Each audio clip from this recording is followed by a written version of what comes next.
मरियम्मा, एक माँ की कहानी।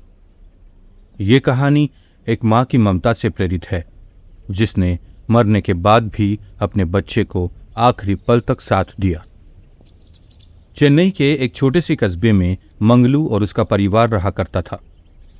मंगलू के परिवार में उसकी अम्मा हाइमा और छोटी बहन तनिषा थी। पिताजी का देहांत बहुत पहले ही हो चुका था। कहने को तो हाइमा मंगलू की जन्म देने वाली माँ थी, पर उसे पाल पोस कर बड़ा किया था उसकी नानी मरियम्मा ने, जो उसे अपने बच्चों से ज्यादा प्यार करती थी।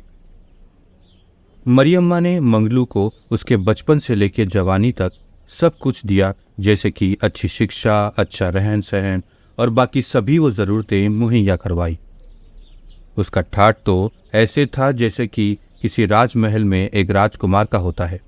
मांगने से पहले ही उसे सारी चीज़ें मिल जाया करती थी।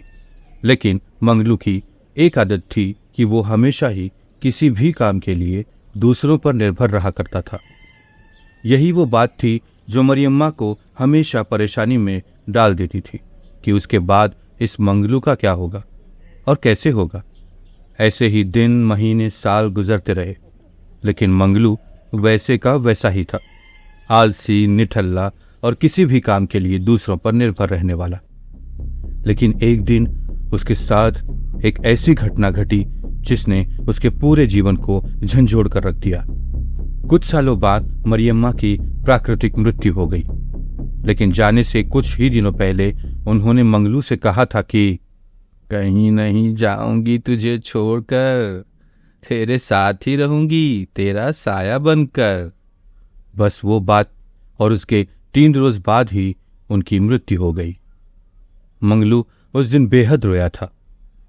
मरियम्मा के क्रियाक्रम के बाद मंगलू ने कई रातें जागकर गुजारी। उसे ऐसा भास होता था कि अभी आ जाएगी उसकी मरियम्मा और आके उसको पुकारेगी। वैसे अब मंगलू की अम्मा हाइमा और उसकी बहन तनिषा मंगलू के साथ ही मरियम्मा के घर में रहने लगे थे। एक दिन ऐसे ही देर रात मंगलू सोने की कोशिश कर रहा था, तभी उसे घर के आंगन से किसी की आहट सुनाई दी, जैसे कोई चल रहा हो। वो थोड़ा घबराया, लेकिन हिम्मत करते हुए उसने बाहर देखा तो उसे ऐसे लगा कि कोई घर के आंगन में झाड़ू लगा रहा है। उसने जोर से लेकिन डरती हुई आवाज में पूछा, कौन है वहाँ? वापसी में उसे उत्तर मिला, अरे मंगलू, मैं ही हूँ। वो यहाँ गंदगी ज़्यादा बढ़ गई थी, इसीलिए झाड़ू लगा रही हूँ। तू सो जा मेरे बच्चे। मंगलू ने जैसे ही मरियम्मा की आवाज़ सुनी, वो वैसे ही भाग के आंगन में पहुँचा तो देखा कि वहाँ तो कोई भी नहीं था।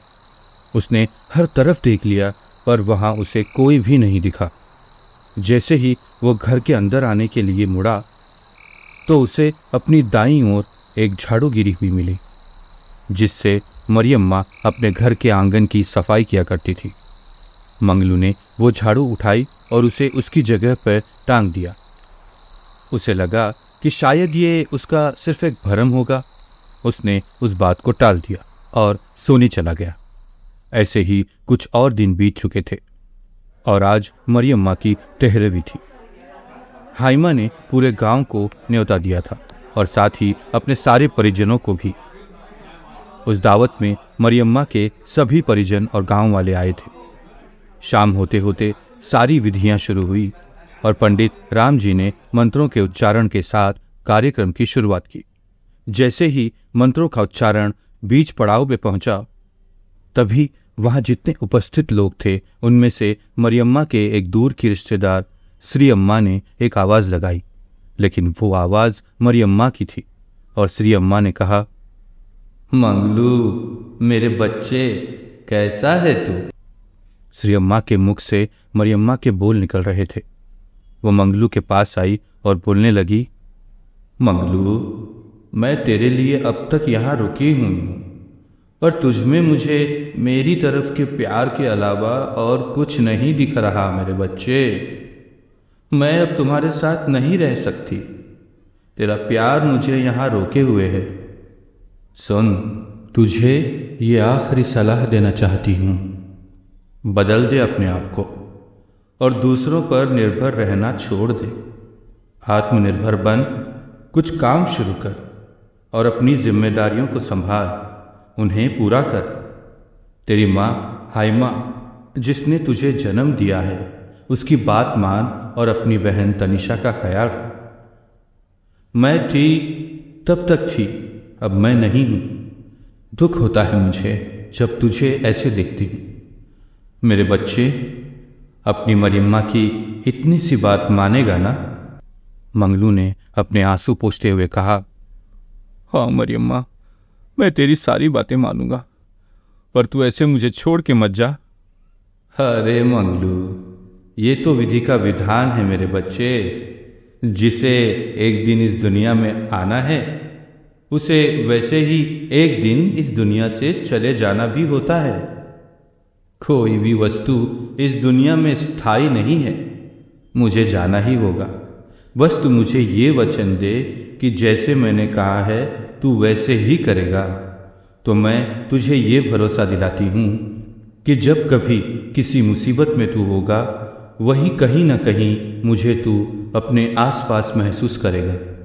मैं हमेशा तेरी ताकत बन के तेरे साथ खड़ी रहूंगी। बोल, देता है ये वचन मुझे?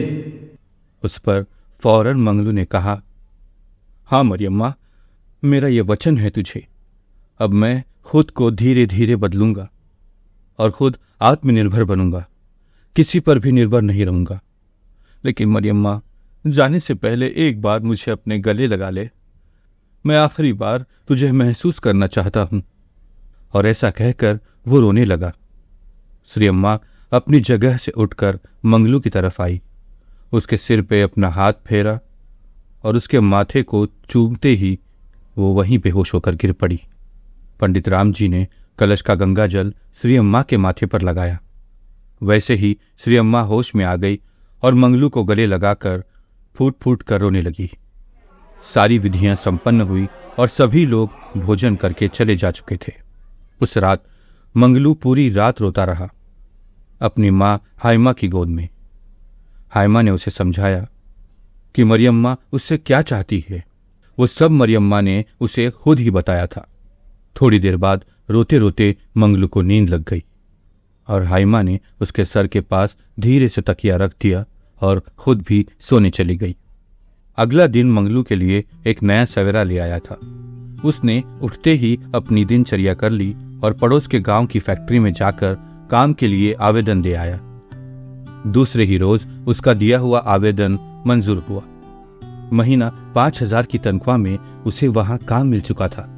उस काम में उसने बड़ी शिद्दत से मेहनत की और आज की तारीख में वो उसी फैक्ट्री का मैनेजर बन चुका है और अच्छी तनख्वाह कमाने लगा है। आज उसका परिवार और बड़ा हो चुका है। अब उसके परिवार में उसकी माँ हाइमा के साथ साथ उसकी पत्नी साक्षी और 2 बेटियां आध्या और आहाना भी जुड़ चुके हैं। बहन की शादी करवा के उसने अपनी एक जिम्मेदारी पूरी कर ली और अब अपने परिवार की जिम्मेदारियों को वो बेहद बखूबी से निभा रहा है। एक बड़ा घर, एक गाड़ी और बाकी सभी वो आराम अब हैं उसके पास, जिसे उसकी मरियम्मा देख न पाई। लेकिन उसे ये विश्वास तो था कि मरियम्मा है उसके साथ और वो भी ये सब देख रही होगी। बस ऐसे ही सोचते सोचते उसे उस रात नींद लग गई। अचानक रात के 3 बजे उसकी नींद किसी की आहट से खुली। वह आवाज़ उसके घर के आंगन से आ रही थी। उसने सोचा बाहर जाकर देखना ही मुनासिब होगा। जैसे ही वो अपने घर के आंगन में पहुंचा तो क्या देखता है कि मरियम्मा वहाँ टहल रही थी। मरियम्मा से शिकायत करते हुए उसने कहा, अब आई हो तुम, कितना याद करता हूँ तुम्हें। उस पर मरियम्मा हंसते हुए बोली, अरे पगले, मैं गई ही कब थी, यही तो थी तेरे साथ, तेरे मंजिल के हर मोड़ पे।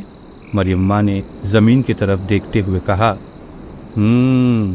सफाई का ध्यान भी अच्छा रखने लगा है तू। बड़ा घर, नौकर चाकर, गाड़ी, सभी ऐशो आराम हैं अब तेरे पास। और सबसे अच्छी बात ये कि तूने अपनी सारी जिम्मेदारियां बखूबी पूरी कर दी हैं और आगे भी किए जा रहा है। अब मैं निश्चिंत होकर जा सकती हूँ।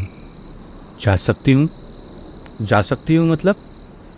मरियम्मा, अब कहीं जाकर तो सब अच्छा हो चुका है, अब क्यों जा रही हो?